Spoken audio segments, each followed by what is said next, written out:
Class, Assam के 5 से 6 मेरा क्लास है ना। तो सर जी उसके बाद अन्यथा सब क्लास में उधर भी वो मेरा क्लास है ना। उसके बाद ना शेड्यूल सब अगर सेट किया हुआ है ना, क्लास सब में लेना पड़ता है, इसलिए थोड़ा सा मैनेज करिएगा आप लोग, कहीं कोई दिक्कत हमको नहीं बुझा रहा है। चलिए आइए सर जी पढ़ना स्टार्टिंग करते हैं। और आपको बता दिए थे सर कि सर ये बैच आधुनिक इतिहास से शुरू हुआ है। और आपको बता ही दिए थे कि मॉडर्न हिस्ट्री इकलौता ऐसा चीज है आपको कि जिसमें पढ़िएगा, अपना विचार रखिएगा, विचार आपको बहुत सुंदर पसंद आएगा। क्योंकि याद रखिएगा इसमें राजा राम मोहन राय का, दयानंद सरस्वती आएगा, जो भी आएगा ना वो बहुत बेहतर होगा। आइए समझाते हैं सर आधुनिक इतिहास के बारे में। आपको सर जानकारी के लिए बता देते हैं कि आइए आधुनिक इतिहास जो शुरू हुआ था सर ना, ये शुरू हुआ था सर जी बंगाल से। बंगाल में आपको बता ही दिए थे कि कैसे कैसे अंग्रेजों ने कब्जा किया था। वो बंगाल का वो निर्णायक युद्ध आपको याद होगा जब पलासी का युद्ध 1757 में हो चुका था। उसके बाद 1764 के युद्ध में यह तारीख घोषित कर दी गई कि अब अंग्रेज हिंदुस्तान पर क्या करेगा, हावी हो गया। कहानी सर जी बढ़ता गया, बढ़ने के बाद सर जी याद हम लोग के पास कोई चारा नहीं हुआ। धीरे धीरे सर जी कंपनी इंडिया में आ गई और सबसे पहले कंपनी 1498 ईस्वी में पुर्तगाल आ गई। ये तो पता है आपको। पुर्तगाल सर जी आने के बाद सर जी याद डच आ गया। डच के पास सर जी कौन आ गया, अंग्रेज आ गया।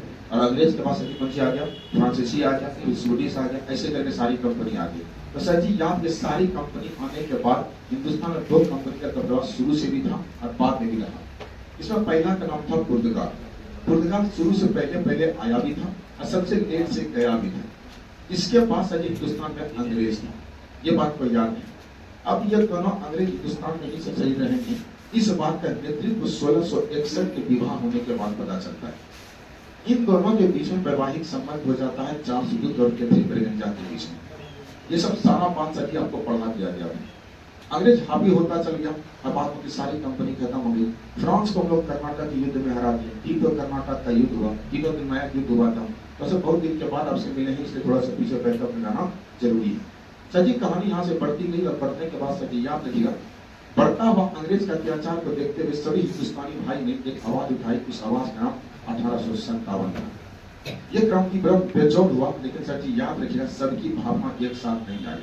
सबका एकजुटता नहीं देखने की वजह से हम लोग इस क्रांति में सर जी हार गए। तो मंगल पांडे ने जो सीने में आग लगाई थी, वो सीने में आग लगने के बाद सभी हिंदुस्तानी को यह पता चल गया था कि कोई व्यक्ति है। झांसी रानी ने जो साबित कर दिया था वो खूब लड़ी मर्दानी, वो झांसी वाली रानी थी, वह खतरनाक था। नाना साहब ने जो सबूत करके दिया था वो सॉलिड था। युद्ध कुमार सिंह अपने बूढ़े उम्र में लड़ रहे थे, वो भी खतरनाक सबूत था। लेकिन सर जी याद रखिएगा एकजुटता का अभाव हुआ। शिक्षित लोग नहीं आए, जमींदार लोग नहीं आए, इसके वजह से जी याद रखिएगा ये क्रांति कहीं ना कहीं धीरे धीरे हम लोग हारने लगे। हारने की वजह से जी याद रखिएगा 1 नवंबर 1858 ईस्वी को घोषणा पत्र आ गया।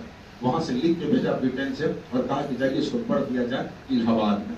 इसको इलाहाबाद में सर जी पढ़ दिया गया और इलाहाबाद में उस दिन आपातकाल लगा दिया गया। इसको पढ़ने वाला व्यक्ति का नाम था लॉर्ड कैनिंग। सर जी ये बात को याद रहे, बता ही दी है सर जी याद रखिएगा। लॉर्ड कैनिंग भारत का अंतिम गवर्नर जनरल और भारत का प्रथम वायसराय था। ये सब क्वेश्चन जम के पूछा जाता है, आप जिस परीक्षा की तैयारी करते हैं, है ना। मैंने मेंटेनेंस बना के रखिएगा, बहुत बेहतर होगा, है ना। बस सर जी याद रहे, फिर से बता देते हैं कि जितना भी इतना बोल रहे हैं ना, 2025 के बाद बिल्कुल भी आपको नहीं बोले, है ना। क्योंकि आपके पास लगभग मौका हाथ से निकल गया होगा। ये सब सारी बातों को अपने मन से बैठा कर रखोगे तभी कुछ हो पाएगा। इसलिए सर प्लीज आप जितना हो सके दिसंबर तक कुछ ज्यादा पढ़ो। क्योंकि आपके सामने में एनटीपीसी है, आपके सामने में सर बिहार एसएससी है, बिहार पुलिस है, अभी सामने बहुत बड़ा अच्छी बात है बिहार दरोगा भी है ना। अगर तुमको कोई घर से प्रेशर नहीं है तो कम से कम बीपीएससी के लिए तो पढ़ना ही चाहिए आपको। बीपीएससी को नहीं तक भैया बहुत ध्यान है, पढ़े अच्छा पढ़ाई हो जाएगा। तो तुम जैसे निकल जाएगा जो ऑटोमेटिक पढ़ना निकल जाना है ना। अब वहाँ आराम से मेंस की तैयारी करना, तो ऑनलाइन भी सुविधा है कुछ मेंस के लिए, कुछ भी करना है आराम से करना है। लेकिन हाँ बेहतर नौकरी भी ले लोगे सही रहेगा। हम ये नहीं कहेंगे कि अभी होमगार्ड का सीजन चल रहा है तो होमगार्ड में नहीं जाइए, है ना। हाँ लेकिन ये बात भी है कि कुछ लोगों को ये देखने को लग रहा है कि सीधे होमगार्ड से शुरू किया है। सब केवल ऊपर भी होना चाहिए, थोड़ा सा ऊपर ला करेगा तो ऑटोमेटिक नीचे वाला हो जाएगा, है ना। अब नीचे से ही स्टार्टिंग किया। अरे हम जानते हैं भैया जी आपको परेशानी हो रहा है, लेकिन थोड़ा समय तो भी दो अपने आप को, है ना। अपनी परछाई को आप पहचान ही नहीं रहे, है ना। वजन बड़ी जानता था अपने बारे में क्या नहीं जानता था, जामन ने उसको बताया था, है ना। तो थोड़ा सी बात को थोड़ा ध्यान रखें। अगर आपको लग रहा है कि मेरे वो ऊर्जा है, एक लंबा समय लीजिए थोड़ा सा, है ना। क्योंकि सर नौकरी छोटा बड़ा दिखता नहीं है, 30-40 साल का नौकरी, है ना। जिंदगी भर उसी में रह जब तो देखिए अपने लगोगे तो जिंदगी कटेगी तुम्हारी, है ना। ये मासूम चेहरा को उस हाथ में बदल दोगे तुम, बोलेगा कि कहाँ आ गए। इसलिए आराम से पढ़ लीजिए, कॉन्फिडेंस वगैरह बढ़िया से। सर जी कहानी बढ़ती रही और हमारा इसमें कुछ नहीं हो पाया। 13 को नियम और बना के चल गया। उन्होंने कहा दिया कि कंपनी खत्म हो जाएगी, क्राउन के हाथ में चले जाएगा, ये सब सारा बात बोल के सर जी यही चले गया। लेकिन सर जी याद रखिएगा, इसमें सबसे बड़ी हारने की वजह यह थी कि हम लोग का समाज सुधार कुछ भी ठीक नहीं था। समाज में इतनी सारी कुरीतियां थी ना, इस कुरीतियों को ठीक करना बहुत जरूरी है। और इस कुरीतियों को सबसे पहले आवाज उठाया हमारे सबसे सुंदर व्यक्ति, जिसका नाम था राजा राम मोहन राय। ये बात को याद रखिएगा, राजा राम मोहन राय। राजा राम मोहन राय से सबसे पहले बात याद रखिएगा, इन्होंने आत्मीय सभा की स्थापना की। आत्मीय सभा, सर जी आत्मीय सभा की स्थापना करके आपको बता ही दिया सर जी आत्मीय सभा मतलब हम ये हो गया सर जी। उन्होंने इसमें सबसे पहले ईश्वरवाद का चर्चा रखा। उन्होंने कहा कि सब आदमी को मैं रिक्वेस्ट करना चाहता हूँ कि आप एक भगवान को माने। एक ईश्वर के बाद के मतलब इसमें ये सपोर्टिंग में था। ये भी इन्होंने भी मूर्ति पूजा का विरोध किया था, ये बात को याद रखिएगा। यहाँ तक में सर जी राजा राम मोहन को कोई दिक्कत नहीं थी। लेकिन सर जी कहानी बढ़ती रही और 1828 ईस्वी में सब चीज को देखते हुए ब्रह्म समाज की स्थापना कर दी, है ना। लेकिन दिक्कत ब्रह्म समाज से आगे भी था। इनको सबसे बड़ा सिस्टम हिंदुओं में खराब लग रहा था सती प्रथा को लेकर। इन्होंने सभी जो जोर उठाई ना वो बड़ा खतरनाक उठाया। लेकिन सती प्रथा को खत्म करने के लिए किसी न किसी गवर्नर या किसी न किसी अंग्रेज का योगदान चाहिए था। और कहा जाता है लॉर्ड विलियम बेटिंग, अब किसी परीक्षा को देने के लिए जाइए पक्का आपको 1 नंबर लेके जाएगा। लॉर्ड विलियम बेटिंग की सहायता से सती याद के राजा राम मोहन राय ने सती प्रथा को अंत कर दिया। बहुत बढ़िया बात है। संवाद कॉमेडी हो, मिरातुल अखबार हो, तोहफात मुआवतीन हो, ये सब पुस्तक राजा राम मोहन राय की थी। राजा राम मोहन राय को राजा को उपाधि अकबरुद्दीन ने दिया था।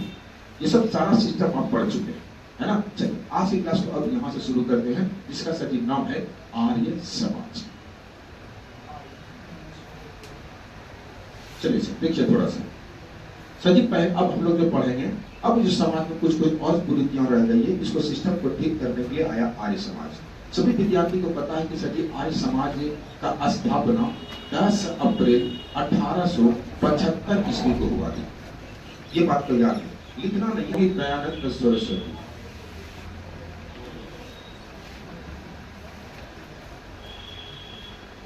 स्वामी दयानंद सरस्वती, है ना। ये थोड़ा ध्यान रखिएगा। तो सर जी याद किया आर्य समाज का जो स्थापना किया था वो था स्वामी दयानंद सरस्वती है। सर जी यहाँ से कहानी आगे बढ़ती गई और सर जी अच्छी वाली बात, लेकिन मैंने जो वो बात कहा ना किताब पढ़ना चाहिए, विवेकानंद की किताब पढ़नी चाहिए, वो बिल्कुल सही है ना। उनकी किताबें बड़ा सुंदर है सर। उसी प्रकार सर जी याद रखिएगा दयानंद सरस्वती ने इसका स्थापना आर्य समाज का कर दिया। सर जी आर्य समाज का सुंदर सा वो नारा था। नारा ये था कि भारत जो है ना भारतीयों के लिए, भारत जो है भारतीयों के लिए है। ये बड़ा बहुत सुंदर सा नारा। इसलिए इसका मतलब क्या होगा, पहली बात तो आप इसको एक अपने देशभक्ति से भी जोड़ सकते हैं, है ना। अभी हाल ही में पाकिस्तान के साथ मतलब थोड़ा सा गड़बड़ हो गया है, माहौल खराब हो गया है ना। और सर जी याद है कि अभी सरकार ने सिंधु नदी के ऊपर डैम बना दिया है ना। पाकिस्तान की आबादी 24 करोड़ है ना, और हमारी आबादी 148 करोड़ है। और हम एक दावे के साथ कह सकते हैं कि पाकिस्तान की 24 करोड़ आबादी से ज्यादा हमारे हिंदुस्तान के 24 करोड़ आबादी को क्या लगा होगा, मिर्ची लगा होगा, है ना। सही बता रहे हैं आपको। बहुत सारे ऐसे भी गद्दार हैं जो भैया जी अपने भारत हिंदुस्तान के सपोर्ट में खड़े नहीं होते, है ना। तो जरूरी है कि कम से कम आप देश के साथ रहें। अभी ये कम से कम कदम से कदम मिलाने का समय। अगर अभी यहाँ सब नेता राजनीति करने लगे तो हो गया, तो 26 तो मरा ना, कोई 50 तो मर रहा है, कोई 10 तो मर रहा है, कोई 20 तो मर रहा है, किसी के ऊपर कुछ भी नहीं हो रहा है ना। ये एक्शन तभी हो पाएगा सर जब थोड़ा सा ऑब्जेक्टिव रहेगा। तो इन्होंने सर कहा गया था कि भारत भारतीयों के लिए, है ना। मतलब पहली बात तो सर याद है जो काम भारत में रह कर करना चाहते हैं ईमानदारी पक्का दिखाइएगा। उसी प्रकार से जी याद किया आर्य समाज के संस्थापक ज्ञान सरस्वती जब छोटे थे ना, तो पहली बात तो सर जी याद किया ये बहुत बड़े पुजारी हुआ करते थे। तो बहुत बढ़िया से पता है कि वैदिक घाटी सभ्यता में समाज को 4 भागों में बांटा गया है। पहला सर होता है भगवान, जो सबसे बड़ा होता है उसका ब्राह्मण होता है, ब्राह्मण के बाद क्षत्रिय होता है, क्षत्रिय के बाद वैश्य, वैश्य के बाद शूद्र।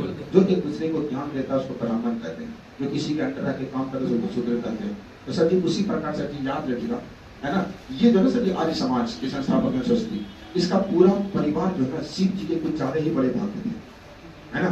तो मंदिर सर जी गया और मंदिर जब जी गया तो सर मंदिर जाने के बाद सर जी याद रखिएगा उन्होंने शिव जी की मूर्ति बड़ा गौर से देखा, है ना, और मंदिर में अकेला ही बैठा हुआ था, है ना।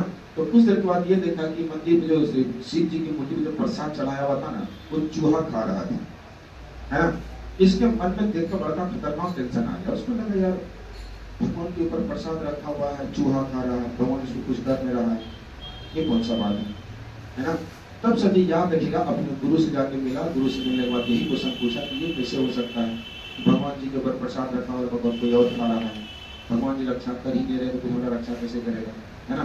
तो सजी इस बात से परेशान हो गया सजी इन्होंने। जब सजी परेशान हो गया तो सजी याद रखिया सत्य की खोज करने के लिए निकल गया उसी समय, है ना। कुछ कुछ मन में वैराग्य हो गया।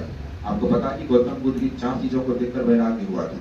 बीमार व्यक्ति को देख लिया था, बूढ़ा व्यक्ति को देख लिया था, सन्यासी को देख लिया था। तो उसी प्रकार से प्रसन्न मुद्रा में सजी एक व्यक्ति ऐसा था जो कि मतलब 4 चीज देखा था सजी, मतलब कि एक पहला था बीमार व्यक्ति, दूसरा था सन्यासी व्यक्ति, तीसरा था वृद्ध व्यक्ति, चौथा वृद्ध व्यक्ति, है ना।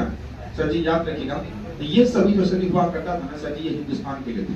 तो सर जी याद रखिएगा, इनको ये लगा कुछ ना कुछ तो करना चाहिए, और कहा जाता है सर जी इन्होंने अपने गुरु को विरजानंद, क्या लिखा हुआ है, क्या लिखा हुआ है, विरजानंद के शरण में जाके चले गया। और अच्छी बात यहाँ पर ये हो गई सर जी कि विरजानंद से जाकर अच्छा खासा क्वेश्चन पूछा और हिमालय के क्षेत्र में चले गया, और वहीं से ज्ञान की प्राप्ति के लिए उधर ही बैठ गया।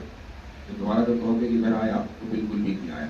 सर जी कहानी बढ़ती गई। उन्होंने किसी लोगों ने ये बताया कि सुना, कुछ कुछ लोग ऐसे हैं ना कि जो अपनी संस्कृति को छोड़ रहा है, और हम लोग भी बिल्कुल आजकल छोड़ रहे हैं। तो सर जी याद किया था आर्य समाज के जो जन सोसाइटी था ना, इनका वो पर्सनल लोकेशन था, पर्सनल मतलब कोटेशन था, वो लाइन था। इनका कहना था कि वेदों की ओर लौटो, वेदों की ओर लौटो, ये बात को याद रखिए। तो वेदों की ओर लौटो, ये किसका नारा है ना। आइए बता देते हैं, आज कितना बाहर में चिल्ला चिल्ला के माइक से बोले हैं ना कि ज्ञान बिंदु में वेद, गीता या किसी प्रकार के धार्मिक ज्ञान दी जाती है, आप निःशुल्क पढ़ने के लिए आए और 2 घंटा पढ़ें, आप आसन ग्रहण करें, कुछ खाना पीना नाश्ता पानी करके जाएं। अब बता दें यदि कितना प्रचार कर देंगे ना, तो मुश्किल से क्लास में से उतना प्रचार करने के बाद 50 से 60 लोग हार्डली ऊपर आ जाएगा, है ना। यही अगर बाहर में अगर बोल देंगे जीके जिस पूरी फ्री पढ़ाया जाता है, जो मैथ जी फ्री पढ़ाया जाता है, बहुत सारे लोग पढ़ने के लिए आएंगे। तो लोग इसको मतलब मटिया दिया है पूरी तरह से, है ना। लोग भावनाओं को छोड़ ही दिया कि वेद क्या चीज होता है। अब पढ़ते ही होंगे कि वेद 4 प्रकार के होते हैं, इसमें सबसे बड़ा वेद का नाम है ऋग्वेद। तो सर जी याद रखिएगा, सरस्वती साहब ये चाहते थे कि सभी हिंदुस्तानी कोई काम करे न करे, है ना, कब तक वेद को जरूर पढ़े। तो वेदों की और लौटो किसका नारा था, ये बात तो सर जी अच्छे ढंग से याद रखिएगा। अब भारत भारतीयों के लिए इनका ही नारा था। सर जी कहानी बढ़ती गई। दयानंद सरस्वती ने ही सबसे पहले स्वराज शब्द, कौन सा शब्द, सबसे पहले स्वराज शब्द का इस्तेमाल किसने किया, ये बात को अच्छे ढंग से सर जी याद रखिएगा। यहाँ तक सर जी कहानी किसी को दिक्कत नहीं होगा। जब उन्होंने ये कहा कि भारत भारतीयों के लिए है, तो कुछ लोग जो समाज में कुरीतियां होती, जैसे एग्जाम्पल के लिए बताइए ना, जैसे कि पहले बात बाल विवाह, बहुत बड़ा टेंशन सर जी बाल विवाह को लेकर, है ना। बाल विवाह सर जी हो गया, उसके बाद आप कह सकते हैं कि निर्बली प्रथा, ये सब सर जी बहुत गंदा था। उसके बाद सर जी विधवा पुनर्विवाह, विधवा पुनर्विवाह, है ना। तो ऐसी ऐसी कुरीतियों को जब तक सर जी दूर नहीं करेगा, तब तक हमारा समाज कभी आगे नहीं बढ़ेगा। तो इन सब समाज को आगे बढ़ाने के लिए हमारे दयानंद सरस्वती ने कुछ ज्यादा ही योगदान दिया। आपको सर जी बताने जानकारी में बता देते हैं। क्वेश्चन ये पूछा कि ये सब मन में आइडिया हिंदुस्तानी मन में कैसे आया, तो किसके मन में आया, बता सकते हो।